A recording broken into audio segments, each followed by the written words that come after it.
This is Timothy Dawson. I was in Toy Story 3, Flash Gordon, multiple other films, TV shows like Doctor Who, and then also played Bond, James Bond, in The Living Daylights and License to Kill. You're watching As the Wheel Turns with Daniel Saletti.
Hey there everybody, I'm Daniel Saletti and welcome to As the Wheel Turns, your place for all things movie and TV.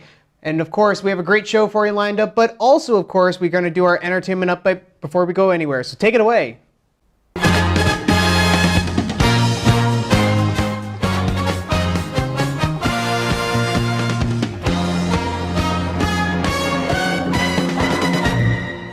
This is Dr. Chad Nye for Entertainment Update. Today's update includes a passing and 2 program reboot updates. As Daniel briefly mentioned last time, Hollywood has lost the man known as America's Dad, Bob Saget. Saget got the title from playing Danny Tanner on Full House, and he reprised the role in later years in the sequel series Fuller House. Saget also served as the first host of America's Funniest Home Videos. The stand-up comic died at the age of 65. This was one of many celebrity deaths, even so far in 2022. Those included Betty White, Meatloaf, Louis Anderson, and Peter Robbins from Peanuts.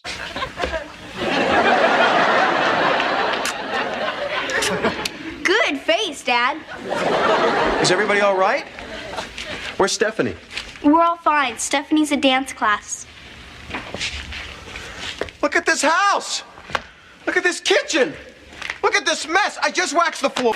Welcome to America's Funniest Home Videos. I'm Bob Saget, but hey, enough about me. This is the first show of our new series, and before we go any further, you gotta see this. On a lighter note, there's huge news for Wallace and Gromit fans. The claymation duo are coming back for a brand new film. According to WallaceandGromit.com, the story will focus on Gromit's concern for Wallace's inventing and his recent creation of a smart gnome. This will also be the first production for the duo without the original Wallace voice of Peter Sallis. The cheese-loving inventor and silent canine will return in a film of some sort in 2024. Cheese! It's me again, I'm back! Gromit, you clever mutt! Well done, old pal! Well done, we did it! Lastly, get your time accelerators ready. Quantum Leap is back. The time travel show that ran from 1989 to 1993 has a reboot pilot in the works on NBC's streaming service Peacock. Now, although we're unsure of how the character of AI will fit into this, given the death of actor Dean Stockwell. My name is Albert. Albert what? I can't tell you because it's restricted. We do know that Scott Bakula is set to return as the character of Dr. Sam Beckett. The original series left with Sam still leaping through time, so who knows where he or we will end up next. In the words of Dr. Beckett, oh boy.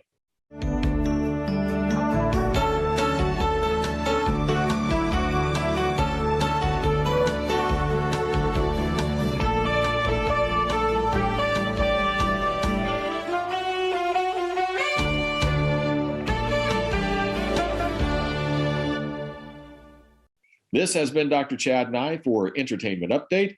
Back to you, Daniel.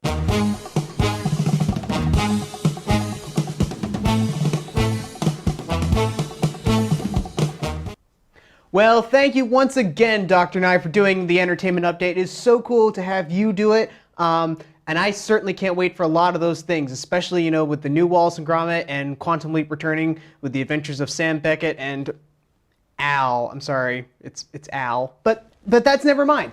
Thank you once again for doing that. That's so cool. We got a great show for you lined up. As you can probably guess from the set right now, there's a certain love in the air right now. So our theme today is all about romantic comedies or rom-coms.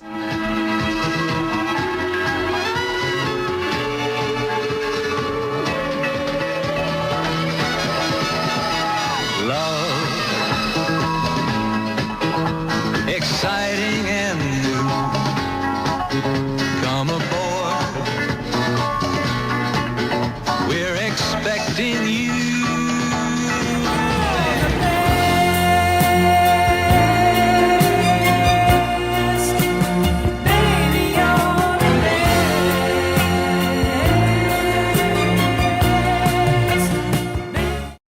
Yeah, that's right. I did include the Spy Who Loved Me theme song in there because it is not really a Valentine's romantic comedy, but it has love in the title, so fight me on that. But anyway, yes, romantic comedies and more. That's what we're going to be talking about. We're going to be talking about some romantic comedies, some classic ones, some coming-of-age ones, some rom-droms, and even a few TV series here and there, and then even something at the end that always involves romantic comedy things. And we got some great people to talk about it with. We're going to split the show up actually in two different parts, and we're going to have two different guests. And those two different guests are from the DeBlies Sisters Productions, good friends of mine. We're going to start it off with one of the DeBlies Sister Productions people here. We have Ashley Cox. Ashley, thanks so much for joining us. Thank you for having me. Oh, not a problem. Welcome back, by the way, because you were on the America show as well, which was cool. So, the subjects that we're going to be covering with you are going to be the classics, the coming of age / rom-dram movies, and then a series of films done by a guy named Richard Curtis, who I will explain more about later on. But let's start out with the classics. Now, a lot of these, I'll be honest, I'm a big classic guy, but a lot of these I'd never heard of and never seen a lot of. And you always come prepared with these things, and that's always a great thing because then we can talk about it with each other. So let's kick things off here with what I've been told is one of the most famous romantic comedies ever made from 1957. It's a movie called An Affair to Remember. Now, I'm not too familiar with this movie, so why don't you tell us a little bit about An Affair to Remember? And we might have the trailer here as we talk about it. So yeah, from what I've read about it, it seems like it was kind of almost like a tragic romantic comedy where there was, if I'm thinking of the right one, there was, I can't remember their names. I think it was Terry and, I forget the man's name, but they met each other on a cruise ship and fell in love, but the issue was they were both in a relationship with other people. So, I think on the cruise things went their ways. They kind of got more involved with each other, started falling in love, and they agreed that they would meet back up in New York on, I think 6 months to that day at the Empire State Building if they were able to successfully leave their partners or old careers so they could be together. And then tragedy happened, and the woman ends up being hit by a car on the way there. And so I think they ran into some issues with rekindling their love. Right. And now, you know, they do throw in some dramatic stuff in there, especially like getting hit by a car. I mean, but do you think in the whole sense it actually does work as a romantic thing? And do you think it does stand as one of these most famous romantic movies of all time? I can see where they're going with the romance because it's the idea of, I guess, finding your true love. Like maybe they weren't really happy with who they were before, and then they kind of are just realizing the full idea of love when they meet each other, which I guess is very romantic in that aspect, and the whole like Romeo and Juliet kind of feel to it, where they're trying to escape their worlds to be together. Right. And I think that's a great comparison using Romeo and Juliet there. Let's move on to one that I did hear of called The Bishop's Wife. And this is a movie that was from 1947. and it was also remade later on in a bit of a Protestant sense, because this bishop refers to the Catholic faith, but then it was also remade for the Protestants as the pastor's wife. So what are your thoughts on the bishop's wife? It was interesting. This was one that I watched. It had very much that love triangle kind of feel with kind of like a twist at the end. I don't know how much I should say. Like, I don't know how much is to be saved from spoilers versus like how much, like, if we're just going to say the whole plot. But very much, essentially an angel comes into this couple's lives. The bishop had been, I guess, not putting his full attention into their relationship as he was focused on building a church or a cathedral, whatever it was, for their division of religion. Right. And so I guess it put a strain on them. And then I think with the help of the angel, by the end, he was finally able to realize how much he loved his wife and wanted to put more work and effort into it. Right, and I like the fact that, you know, it does have that bit of a fantasy feel into it. You know, you throw the angel into it, and it comes with that bit of a love triangle, which does mean, you know, hilarity can ensue there, which is always fun as well. Another good classic one that, if you're in the Christmas spirit, is from 1945. It's a movie called Christmas in Connecticut, and and this is one I've seen a few times as well. And it's very much like a little bit of a farce, sort of. You know, one person walks in one door, the other person comes in the other door. You know, oh, you just missed him. Oh, he's in that door. He's in that door, and it just keeps going on. Almost like if you're a fan of the episodes of Frasier, they do that a lot in that show. But do you think that kind of farce works for a romantic comedy, especially set at Christmas time? I think with how they did that one, it seems to be very much more built on tension, almost kind of like, okay, when's the secret going to get out? Right. What's going to go wrong? How are they going to meet? How is this going to end? Like, there's just so much intertwined with each other. Yeah. Like, it's going to uncrumble at some point. I feel like it's very much just waiting for that to happen. And, you know, things just keep happening. You know, they throw the baby into the mix in that movie, and then things just keep coming. Now, there are tons and tons and tons of classics we can be talking about, but the last one we're going to talk about here stars one of the queens of romance there back in the day, the ever-popular Marilyn Monroe, in a movie called The 7-Year Itch from 1955. I was a bit hesitant to talk about it because, you know, Marilyn Monroe has done 1,001 pictures. She's also done very interesting stuff in her entire career, we'll say. Do you think that she really does hold the title of a queen of romance in all these movies, or you think she's maybe just over-popularized? Especially in modern day now. I mean, she's a pop culture icon. Oh yeah, especially where I had no idea that her iconic pose with the white dress and the sheet, or the air vent came from this movie, which I had no idea until I looked it up. And while I haven't actually seen this movie, it's hard to really say if she has been overpopularized. But I feel like from what I read about her role in this movie, it wasn't quite so much as she was the source of the romance, more so kind of like the I wouldn't say antagonizing force, but kind of like the driving force to the romance with the original couple that she interfered with. Right. And she would do other things like Gentlemen Prefer Blondes, Some Like It Hot, and so on. And you're right. I mean, that famous air vent scene has been referenced and parodied so many times in so many ways throughout the years that it's hard to count how many times they've done it. Oh yeah.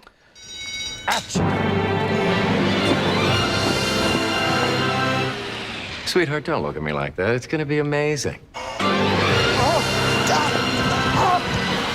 This is a disaster. Who's the genius who puts a girl in heels on a subway grate? Miss Monroe, eat a Snickers. Why? You get a little cranky when you're hungry.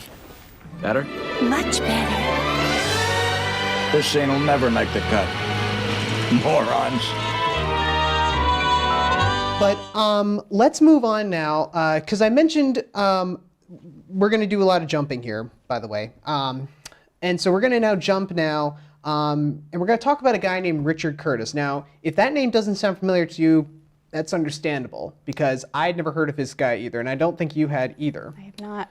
So I looked this guy up, and I said, you know, as I'm looking up movies here, I'm saying, this guy's name keeps showing up. And I found out that he was the source of a series of 4 movies that did become fairly popular. And then we'll tag on a 5th one there just for like one tiny reasons. But the Richard Curtis rom-com quadrilogy, we'll call it, they have nothing to do with each other except for the fact that they star similar people and they're all produced by this guy. And the first one we'll talk about is a movie called 4 Weddings and a Funeral, and I think we have the trailer for this one. So this one is basically what it says. It's 4 Weddings and a Funeral, and it has it does have some names in it. It has Hugh Grant and Rowan Atkinson there as well. And you know what I found odd about a lot of these movies was that many of them were rated R, and I was like, that's odd. Why would you want to make a romantic comedy rated R? And then I thought about it. But do you think, first of all, what do you think of this movie? And then second of all, do you think that a lot of these rom-coms have to be rated R? I feel like it very much depends on taste. This isn't one that I was able to watch, so I just did a little bit of reading up on it, kind of getting the summary of it. That's good. But I did recognize that he did reuse a lot of the same actors, so I don't know if it's kind of like a calling card, kind of similar to how Tim Burton is famous for using like Johnny Depp and Helena Bonham Carter in a lot of hers. That might be a good idea, yeah. But, sorry, what was the other part of that question? Do you think they have to be rated R? I feel like it really depends on the plot of the movie and what you're going for. I don't think you need to be rated R or have any explicit content to show like romantic interest or a developing relationship. I think that's just like taking it kind of like to another side that isn't always portrayed in movies, that I feel like it's starting to branch out in many more, especially in today's age. I mean, I'm a big James Bond fan, and you know, we all see those scenes of what Bond does, but I mean, it's never explicit. It's, you know, the scene happens most of the time, and then you change back, and those are usually PG-13. So you can have moments like that and not be explicit, and I totally agree. If you're the sweet little place in my heart, like a sweet little rain takes care of the flower, and that's love, a new kind of love. These came out mostly in the late 90s and early 2000s, and one that was huge in 1999 was a Julia Roberts movie called Notting Hill, and this also had Hugh Grant in it, and I love saying that name, Hugh Grant. What are your thoughts on Notting Hill as we see the trailer here? It's magic. It's kind of like another one of those love from two different planes of existence. That's what I got. Two very different lifestyles trying to figure out how to make it work, and if their love is worth it, or if they can love each other with how different they are at first. Yeah. And I mean, you know, she's this big celebrity and he's just a guy, and I like how they just do come together, and that is a nice moment. Again, this was one of those movies that was not rated R. I mean, it just proves to you that it can happen there, and I appreciate that fact of doing it. The next one was also a huge phenomenon when it came out in 2001, and I did not know at the first part that it was based on a book. I did not know that. But it did grow on to have 2 sequels attached to it, and this one's called Bridget Jones's Diary. Now, you're going to realize with a lot of these trailers, I'm showing the TV spots, you know, what you would see, you know, when you're watching a show on TV. Because the trailers, I'll be honest with you, the trailers were hard to put on TV. But there he is again, Hugh Grant, back again. What do you think about Bridget Jones's Diary? I thought it was kind of charming. It was interesting because they definitely tried to make the main character, Bridget, kind of like a little bit more relatable to more audiences. You know, kind of like this awkward woman trying to find her way, trying to find love, feeling as though she wasn't quite worthy. So it was definitely a very exploratory for her, trying to figure out like what she wants in life and using that diary to kind of like collect her thoughts and kind of like find her love, which is one of her main goals. Yeah, and I mean, and the casting was really good. Reese Witherspoon, I think it is, or is I think it's Renee. Renee Zellweger. Yeah, that's it. I get the names confused. But yeah, no, and she did a really good job because she broke the mold, actually, of what you would see in these romantic comedies sometimes, which is nice.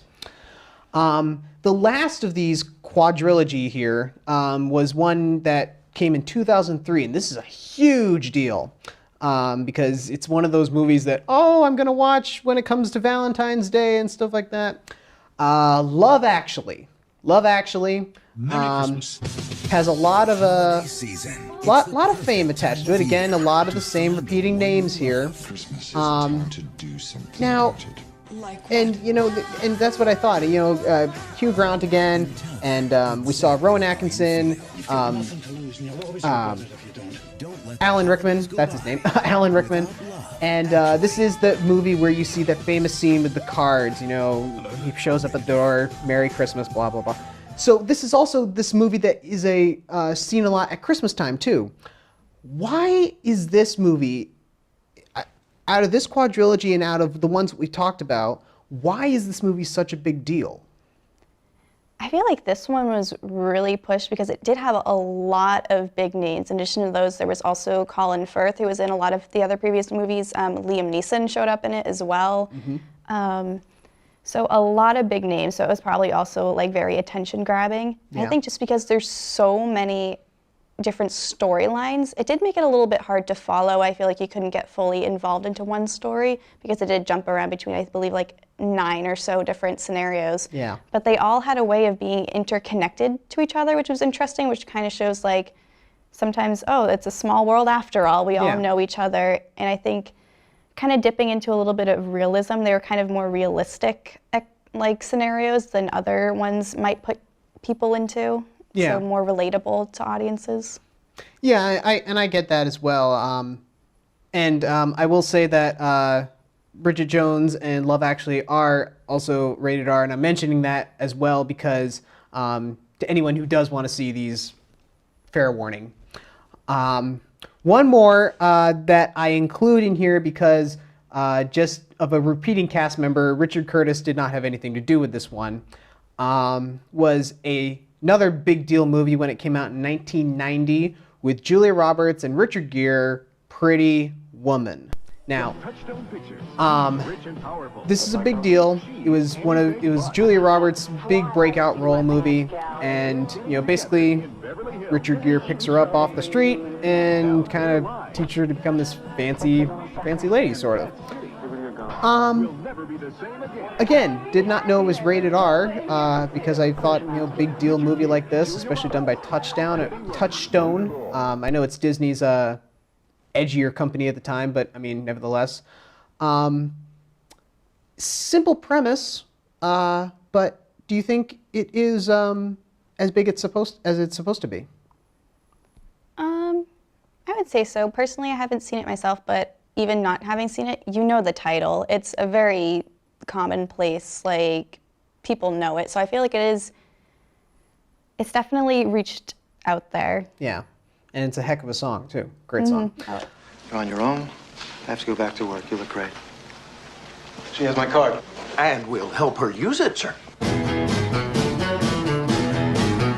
Pretty woman, walking down the street. Pretty woman, the kind I like to meet. Pretty woman. So let's move on to another category here. This one's a bit of a mashup of things. We have coming of age and then rom-droms, which are romantic dramas. And the first one we're going to talk about, and the first two we're going to talk about, were produced by a guy named John Hughes. And John Hughes has done a lot of different movies, anything from Home Alone to The Breakfast Club, and two of his big-time, very popular movies that can be popular for many reasons are the first one here, 16 Candles, done in 1984. Now, 16 Candles, again, is one of those likes to push the envelope movies, but it was a very local production, which was cool, and I'll bring that up in just a second. But, you know, it's about girls turning 16 and basically high school coming-of-age stuff. Does that work? I mean, there are a lot of TV shows that cover this type of subject, you know, going through the high school years, getting together with your dates and stuff like that, but would it work for a big motion picture like this? Nothing could shock me anymore. I feel like it could. It obviously did very well and was very well received. It's another, like, Pretty Woman, like a household title that a lot of people know. Honestly, yeah.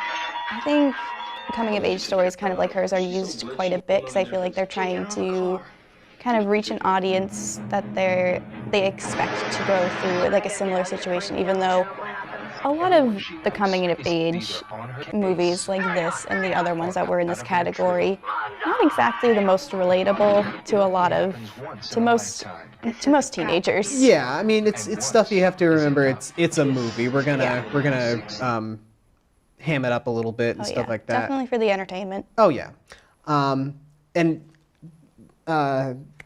she's the actress. Her name's is blanking on me right now, but she was the main star in this one. She would return to the next one we're going to talk about. However, I do want to bring up one point here. I mentioned it was a local production.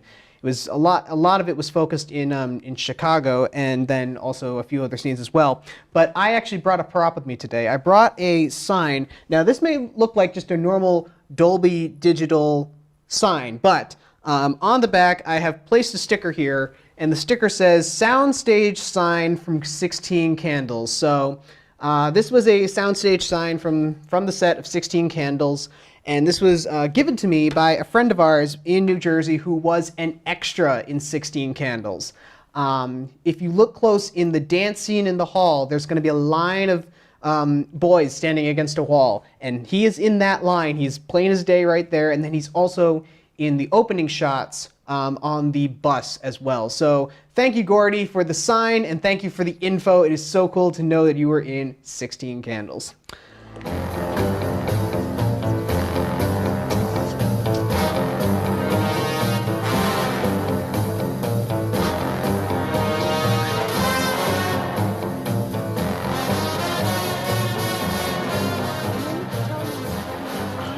Dude, scope it out.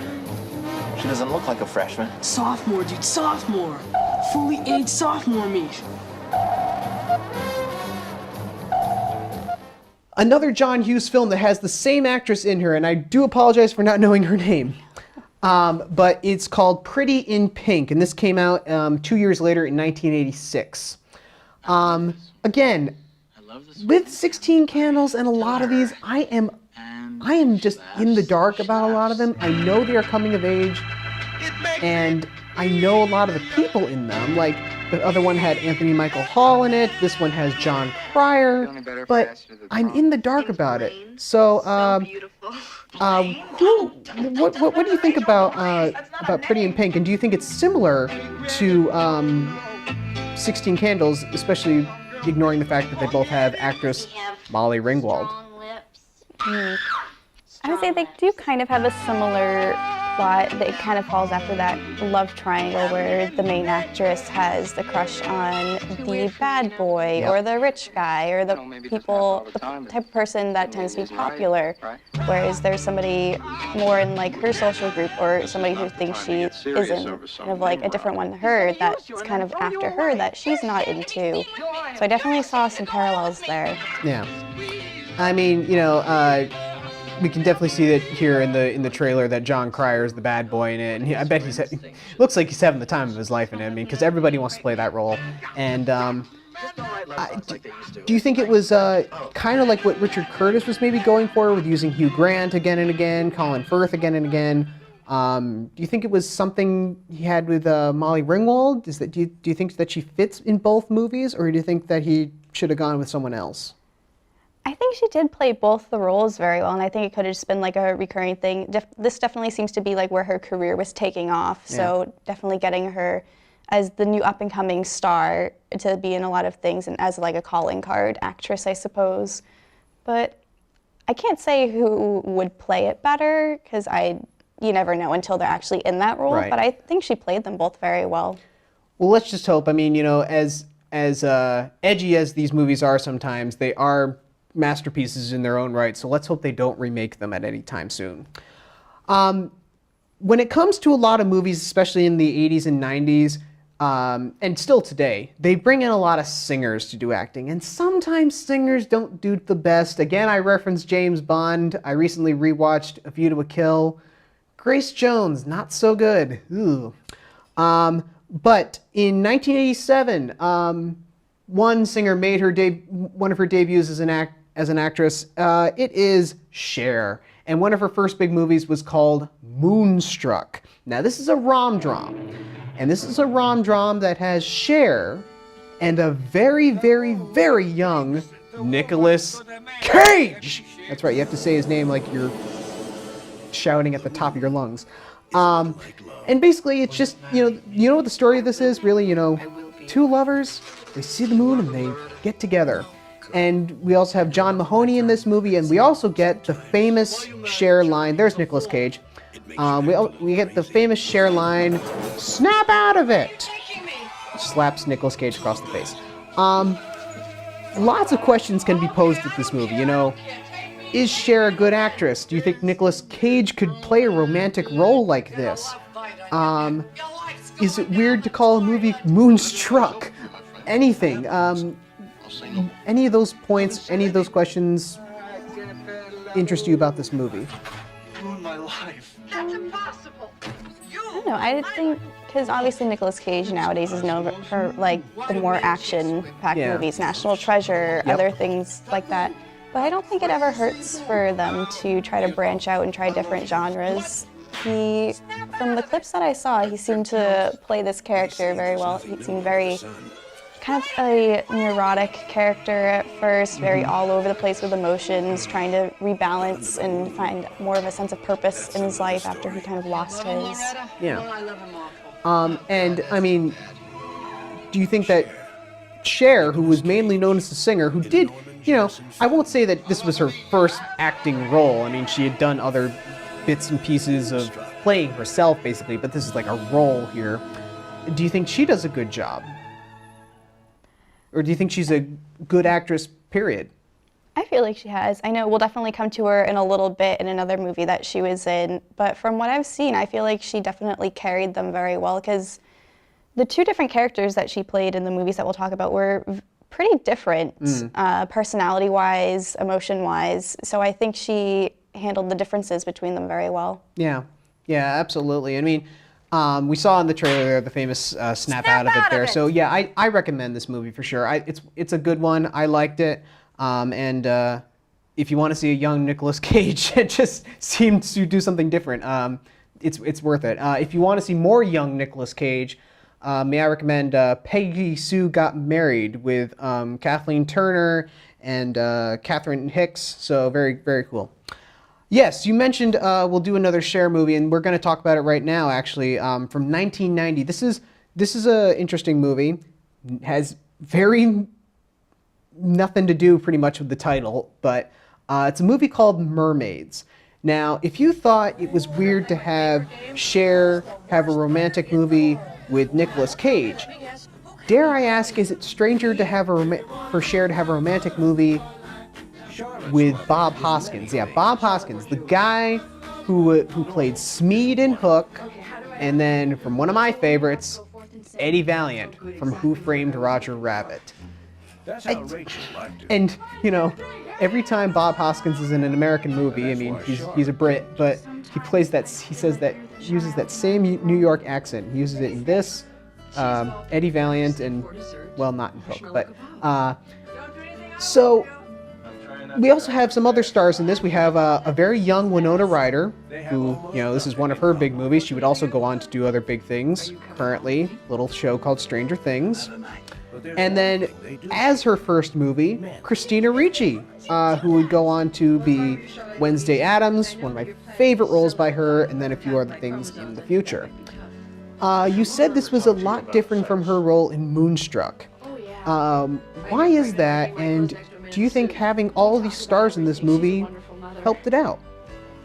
Well, in Moonstruck, I feel like her character was definitely more on the kind of like an average woman, kind of like who you would expect, whereas this one, it just kind of took a turn where she played this very, I guess you would say, promiscuous mother raising her 2 daughters singly.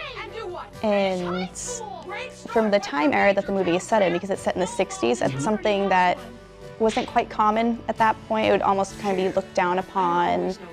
So I think just the attitudes were pretty different as she's playing this, like, I'm not sure how to describe it. Yeah.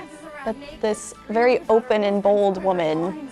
Yeah, and we see that, like, there's a huge contrast between her character and Winona Ryder's character, who really doesn't approve of Cher's character, and then Christina Ricci's is like thrown into the mix there. The other question about it, you know, and this goes along with Moonstruck, is now Nicolas Cage and Bob Hoskins aren't the, you know, leading man you'd assume to have in a romantic comedy. I mean, they just don't look that part. Do you think they fit in a movie, having it be a romantic comedy and having it be with Cher? I think Bob Hoskins' character in it was great. I think he was a great balance to Cher's character, and there was a great juxtaposition between them where he was the balance she needed, because it was a very chaotic family life, to say the least. Yeah. So I think he did a really good job at, I don't know, not doing too much of a stereotype character, but he played a character that, like, genuinely cared and actually showed, like, romance. Yeah. Yeah, I think it's a fun movie. I think it's an interesting one. And for the soundtrack, Cher did a cover of since it was set in the 60s, she did a cover of the 60s song, It's In His Kiss, the Shoop Shoop song. Very good cover, I think.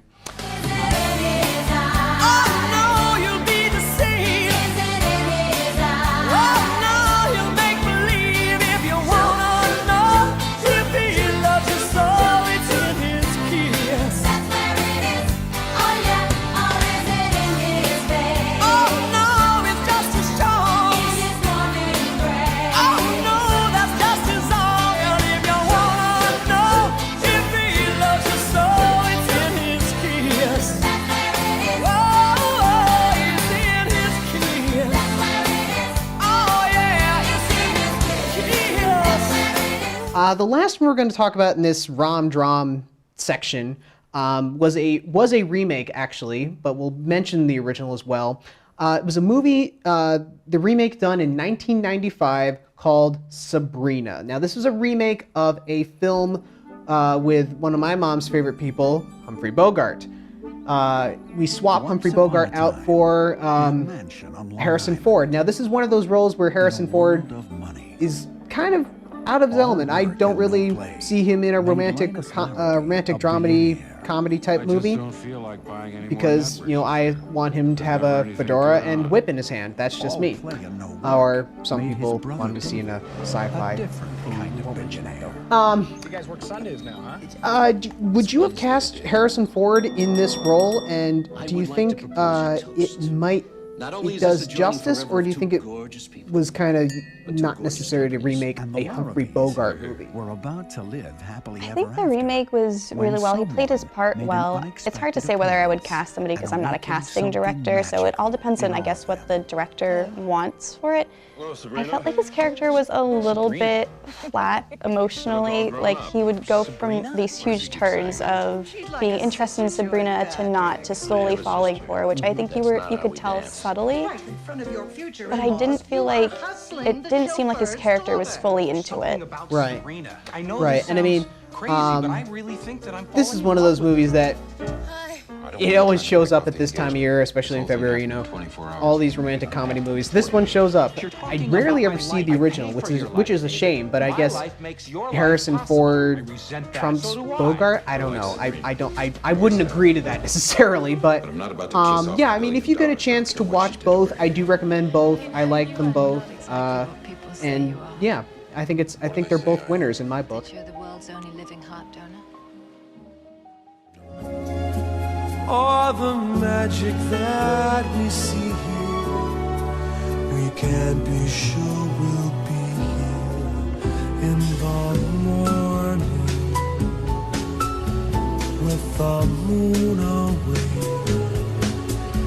And if in each other's arms is where we're meant to stay, in the love light, when our eyes have grown accustomed to the daylight, we'll see what waits for us to share, for all the things we've dreamed of in the moonlight will be.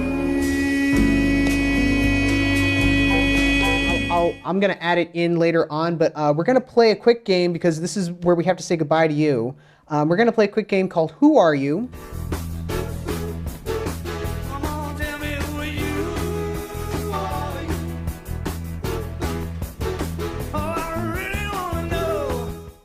So you've done this game before, where I play a clip and you have to tell me who it is and or what it is from. So we'll roll the clip. But you can't really love him. You haven't the slightest knowledge of love, the total union of two people. You are the companion, he is the man. You are two different things. You can't join. There's your clip. Now, who do you think that is?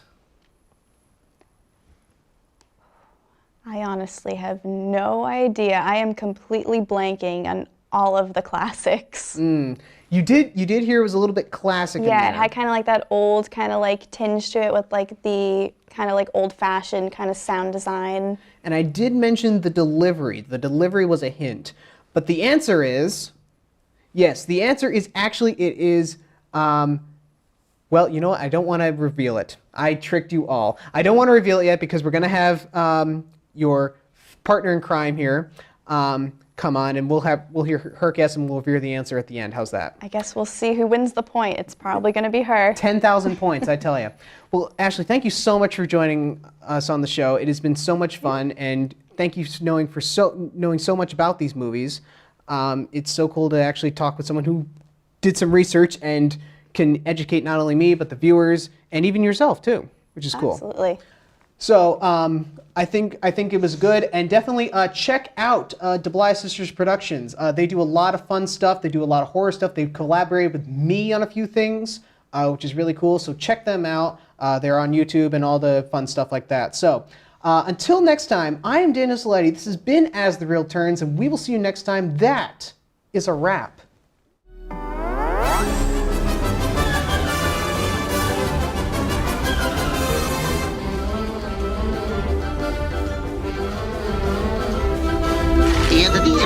The back door.